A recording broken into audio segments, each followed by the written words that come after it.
혹시 이런 경험 있으신가요? 아침에 일어나면서 왜 이렇게 몸이 무거울까? 하고 생각해 보신 적. 그런데 이게 단순히 나이 탓만은 아닐 수도 있다는 걸 알고 계신가요? 저는 지난 7년간 시니어 커뮤니티를 운영하면서 정말 많은 분들을 만났습니다. 그 중에서도 특히 기억에 남는 분이 계세요. 62세 김모님이었는데 처음 커뮤니티에 오셨을 때는 정말 활기가 없어 보이셨어요. 늘 피곤하다고 하시고 뭘 해도 재미없다고 하시더라고요. 그런데 1년 후 다시 배웠을 때는 완전히 다른 사람이 되어 계시더라고요. 얼굴에 생기가 돌고 말씀도 훨씬 밝아지셨어요. 무엇이 바뀌었을까요? 바로 오늘 제가 말씀드릴 7가지 습관을 바꾸셨던 거예요. 매일 반복하던 그 행동이 당신의 삶을 조금씩 무너뜨리고 있었다면 믿으시겠습니까? 사실 우리는 모르고 있었습니다. 우리가 당연하게 여기던 그 행동들이 우리 몸과 마음을 얼마나 지치게 만들고 있었는지 말이에요. 오늘 이 영상을 끝까지 보시면 여러분도 분명히 달라질 수 있을 거예요. 실제로 저희 커뮤니티에서 이런 변화를 경험한 분들이 정말 많거든요. 그럼 지금부터 하나씩 살펴보겠습니다. 첫 번째로 말씀드릴 습관은 자주 누워만 있기입니다. 혹시 이런 하루를 보내시는 분 계신가요? 아침에 일어나서 아침 드시고 소파에 누워서 TV 보시고 점심 드시고 다시 누워서 휴대폰 보시고 이런 패턴이 반복되시나요? 저희 커뮤니티의 58세 박모님 이야기를 들려드릴게요. 박모님은 퇴직 후 집에서 대부분의 시간을 누워서 보내셨대요. 피곤하니까 좀 쉬어야지 하면서 말이에요. 그런데 3개월 정도 지나니까 이상한 일이 생기기 시작했어요. 계단 오르기가 예전보다 힘들어지고 무릎이 아프기 시작했대요. 그리고 무엇보다 기분이 계속 우울해지셨대요. 왜 이런 일이 생겼을까요? 우리 몸은 사용하지 않으면 잃는다는 원리로 작동합니다. 근육을 사용하지 않으면 근육이 줄어들고 관절을 움직이지 않으면 관절이 굳어져요. 실제로 의학적으로 보면 침대에서 하루 종일 누워 있으면 하루의 근력의 2%를 잃는다고 해요. 일주일이면 10% 이상, 한 달이면 30% 이상의 근력을 잃을 수 있다는 거죠. 그리고 더 심각한 건 정신 건강이에요. 누워있는 시간이 길어지면 우울감이 증가하고 무기력해져요. 왜냐하면 우리 뇌는 몸의 움직임을 통해 활성화되거든요. 그럼 어떻게 해야 할까요? 가장 간단한 방법은 조금씩 움직이기입니다. 처음에는 정말 간단한 것부터 시작하세요. 예를 들어 TV 광고 시간에 일어나서 제자리에서 발걸음을 10번 정도 해보세요. 아니면 화장실 갈 때 조금 더 천천히 걸어보세요. 박모님의 경우에는 매일 오후 3시에 알람을 맞춰놓고 10분간 집 주변을 산책하는 것부터 시작하셨어요. 처음에는 5분도 힘들어 하시더니 한 달 후에는 30분씩 걸으시더라고요. 그리고 집에서 할 수 있는 간단한 스트레칭도 좋아요. 목 돌리기, 어깨 으쓱하기, 발목 돌리기 같은 것들 말이에요. 중요한 건 완벽하게 하려고 하지 말고 조금씩이라도 꾸준히 하는 거예요. 두 번째 습관은 혼자 소갈이하며 말하지 않기입니다. 우리 나이 들면서 이런 생각 많이 하시죠? 이런 걸 누구한테 말해? 애들도 바쁜데. 내가 괜히 짐이 될까봐. 그래서 마음속에 있는 이야기들을 혼자 사귀게 되잖아요. 슬픈 일, 속상한 일, 걱정되는 일. 모든 걸 혼자 감당하려고 하세요. 64세 최모님 이야기를 들려드릴게요. 최모님은 남편을 떠나보내신 후 1년 동안 거의 말을 안 하고 사셨어요. 자식들 앞에서는 괜찮은 척 하시고 혼자 있을 때는 계속 눈물만 흘리셨대요. 그런데 이렇게 감정을 억압하고 혼자 소갈이를 하면 어떤 일이 생길까요? 첫째, 우울감이 점점 심해집니다. 감정이라는 건 표현되지 않으면 마음 안에서 계속 커져요. 마치 압력소처럼 말이에요. 둘째, 외로움이 심화됩니다. 사람은 본능적으로 소통하는 동물이거든요. 다른 사람과 감정을 나누지 않으면 점점 더 고립감을 느끼게 돼요. 셋째, 스트레스가 쌓여서 몸에도 문제가 생겨요. 두통, 소화불량, 불면증 같은 증상들이 나타날 수 있어요. 실제로 연구에 따르면 감정을 억압하고 혼자 소갈이하는 사람들이 우울증에 걸릴 확률이 2~3배 높다고 해요. 그럼 어떻게 해야 할까요? 가장 좋은 방법은 감정 나누기입니다. 가족이나 친구와 대화하는 시간을 만들어 보세요. 처음에는 어색할 수 있지만 요즘 이런 생각이 들어서 하면서 조금씩 마음을 열어보세요.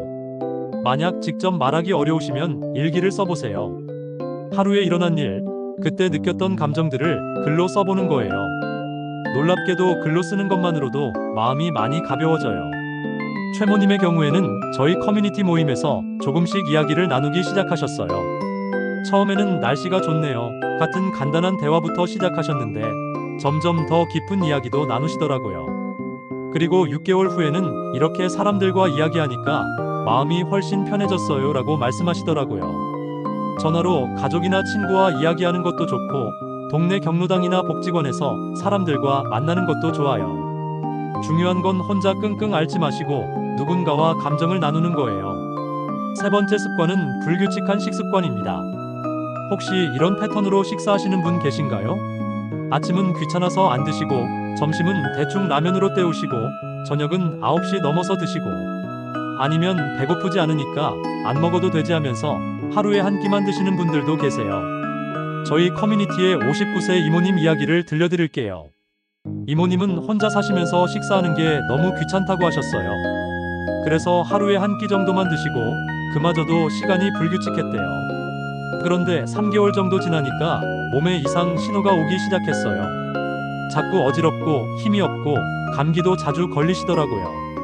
병원에 가니까 영양실조 초기 단계라고 하더래요. 불규칙한 식사가 왜 문제일까요? 첫째, 영양 불균형이 생겨요.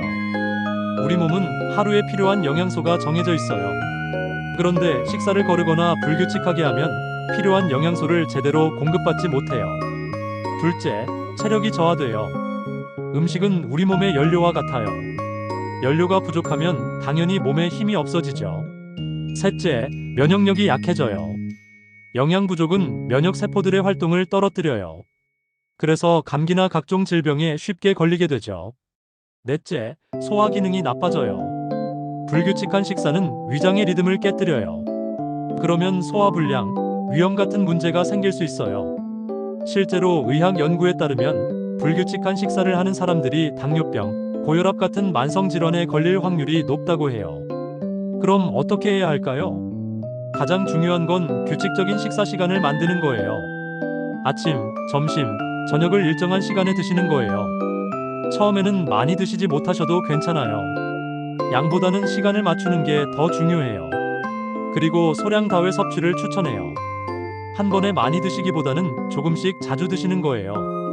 예를 들어 아침 8시에 간단한 아침 식사, 오전 10시에 과일 하나, 점심 12시에 정식, 오후 3시에 우유 한 잔, 저녁 6시에 저녁 식사 이런 식으로요. 이모님의 경우에는 알람을 맞춰서 식사 시간을 정하셨어요. 처음에는 배고프지 않아도 시간이 되면 조금씩이라도 드시더라고요. 그리고 미리 일주일치 식단을 짜놓고 간단한 반찬들을 만들어서 냉장고에 보관해 두셨어요. 그러면 식사 준비하는 부담도 줄어들고 규칙적으로 먹을 수 있거든요. 3개월 후에는 이전보다 몸에 힘이 생겼어요. 그리고 잠도 더 잘 오고 소화도 잘 돼요 라고 말씀하시더라고요. 네 번째 습관은 불규칙한 수면 패턴입니다. 혹시 이런 패턴으로 주무시는 분 계신가요? 어제는 새벽 2시에 주무시고 오늘은 밤 10시에 주무시고 내일은 새벽 4시에 주무시고 매일 자는 시간과 일어나는 시간이 다르세요. 아니면 나이 들면 잠이 안 와라고 하면서 하루에 3-4시간만 주무시는 분들도 계세요. 저희 커뮤니티의 61세 정모님 이야기를 들려드릴게요. 정모님은 퇴직 후 특별히 할 일이 없으시다 보니 잠자는 시간이 완전히 불규칙해지셨어요. 어떤 날은 새벽 3시에 주무시고 어떤 날은 오후에 낮잠을 3시간씩 주무시고 그런데 이런 생활이 3개월 정도 지속되니까 몸에 이상이 생기기 시작했어요. 낮에는 계속 졸리고 밤에는 잠이 안 와서 뒤척이고 집중력도 떨어지더라고요. 불규칙한 수면이 왜 문제일까요? 첫째, 몸의 회복이 제대로 안 돼요. 잠을 자는 동안 우리 몸은 손상된 세포들을 복구하고 재생시켜요. 그런데 잠이 부족하거나 불규칙하면 이 과정이 제대로 이루어지지 않아요. 둘째, 면역력이 떨어져요. 잠을 자는 동안 면역 세포들이 활성화되거든요. 수면 부족은 면역 체계를 약화시켜요. 셋째, 정신적 피로가 쌓여요. 뇌도 잠을 자면서 하루 동안 쌓인 피로를 풀어요. 그런데 잠이 부족하면 정신적 피로가 계속 누적돼요. 넷째, 집중력과 기억력이 떨어져요. 잠을 자는 동안 뇌는 낮에 경험한 것들을 정리하고 기억으로 저장해요. 수면 부족은 이런 과정을 방해해요. 실제로 연구에 따르면 만성적인 수면 부족은 치매, 우울증, 심혈관 질환의 위험을 증가시킨다고 해요.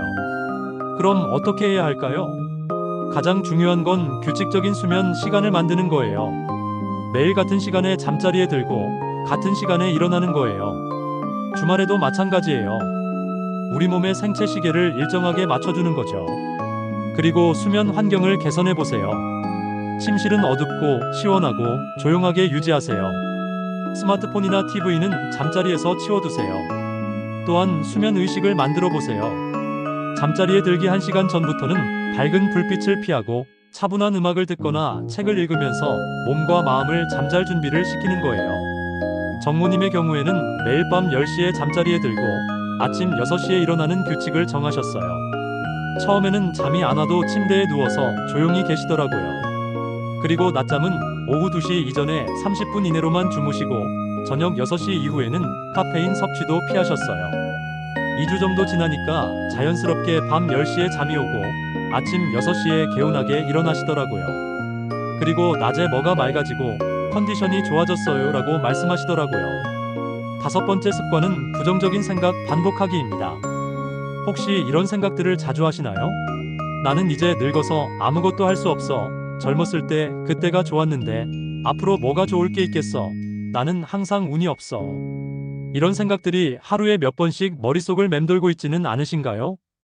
이번에는 57세 한모님 이야기를 들려드릴게요. 한모님은 퇴직 후 자존감이 많이 떨어지셨어요. 그래서 하루 종일 나는 이제 쓸모없는 사람이야.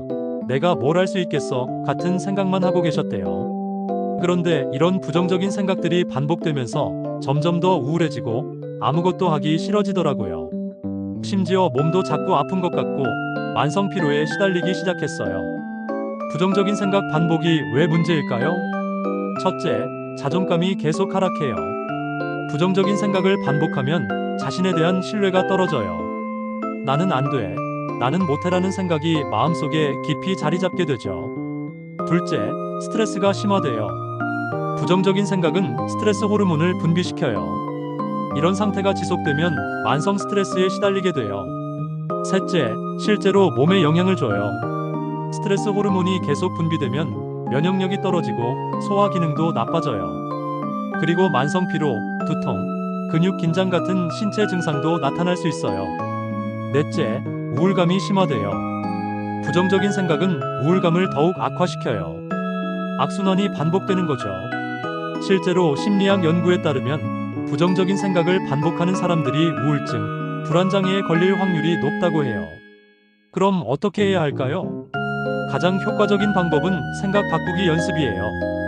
부정적인 생각이 떠오르면 의식적으로 잠깐 이 생각이 정말 맞나? 라고 질문해 보세요. 그리고 다른 관점에서 생각해 보는 거예요.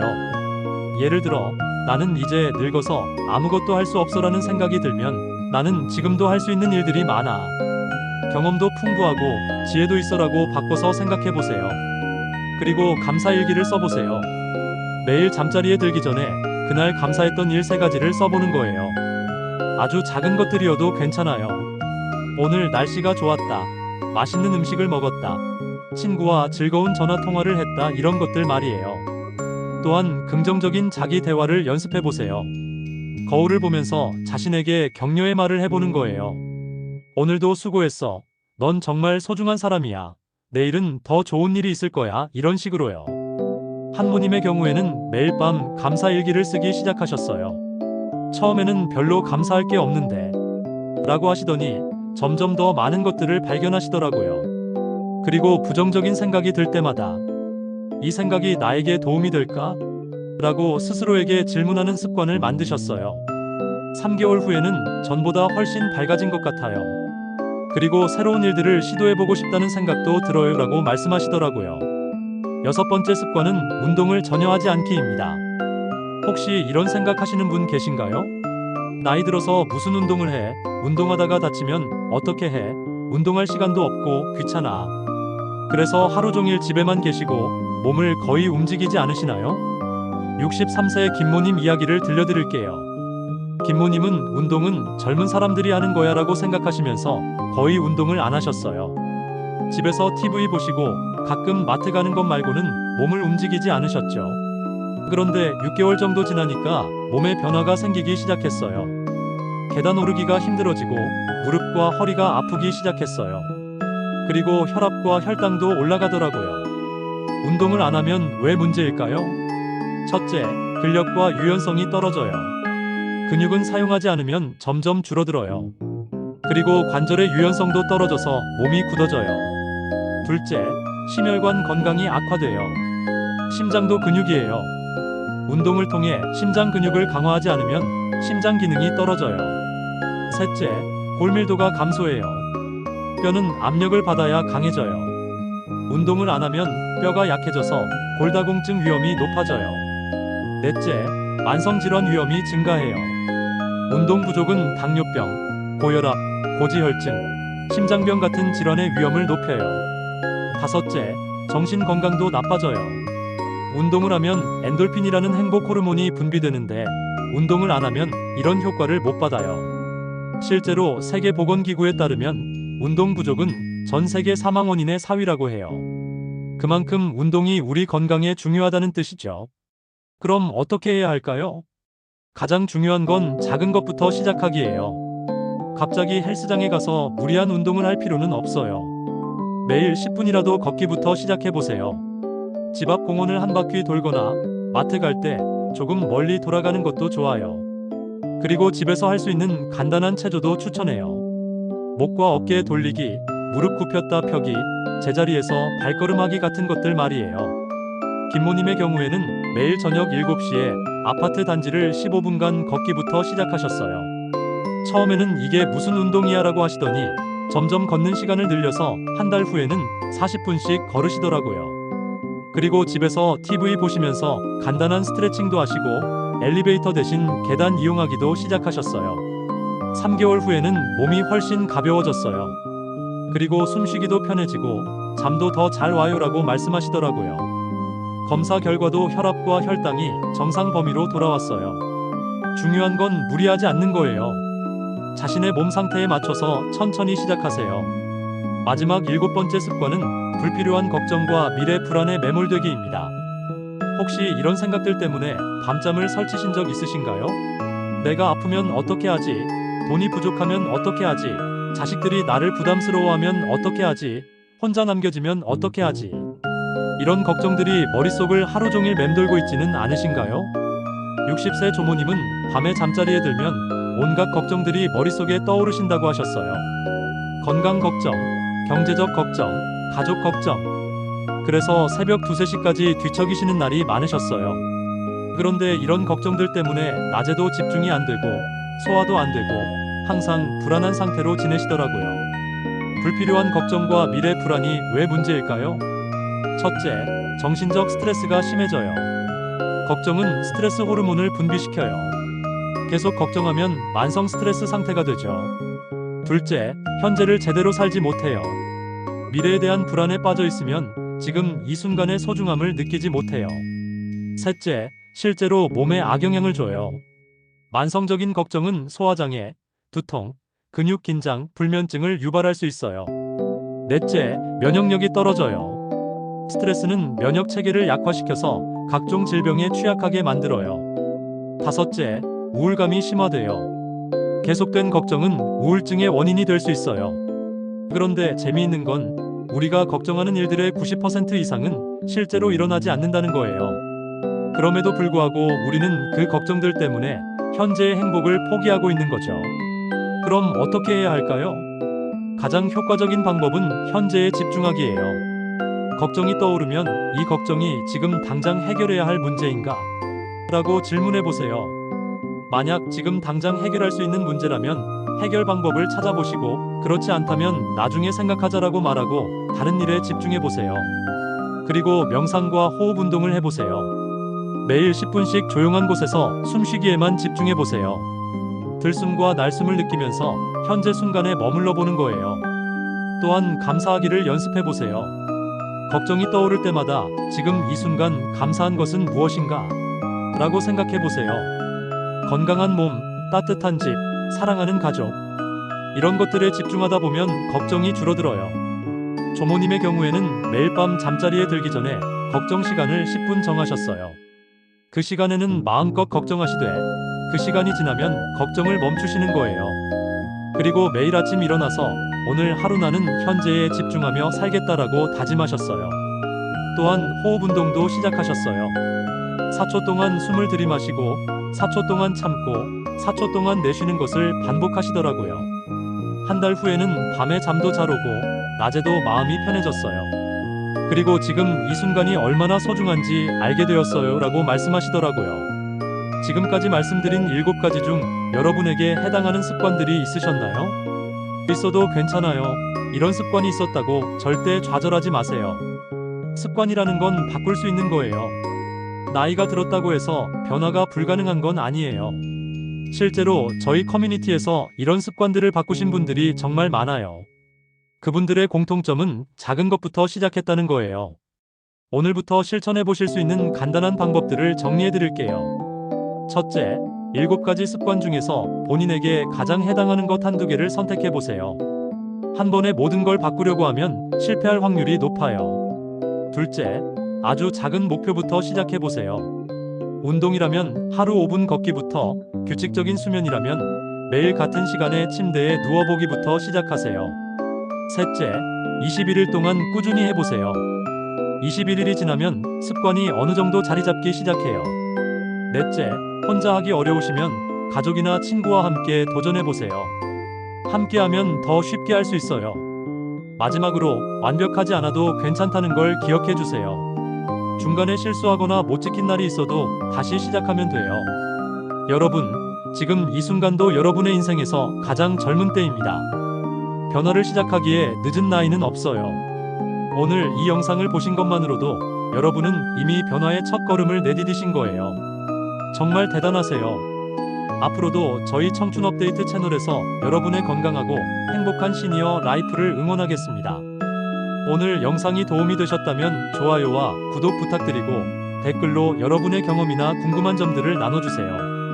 다음 영상에서 더 유익한 내용으로 찾아뵙겠습니다. 감사합니다.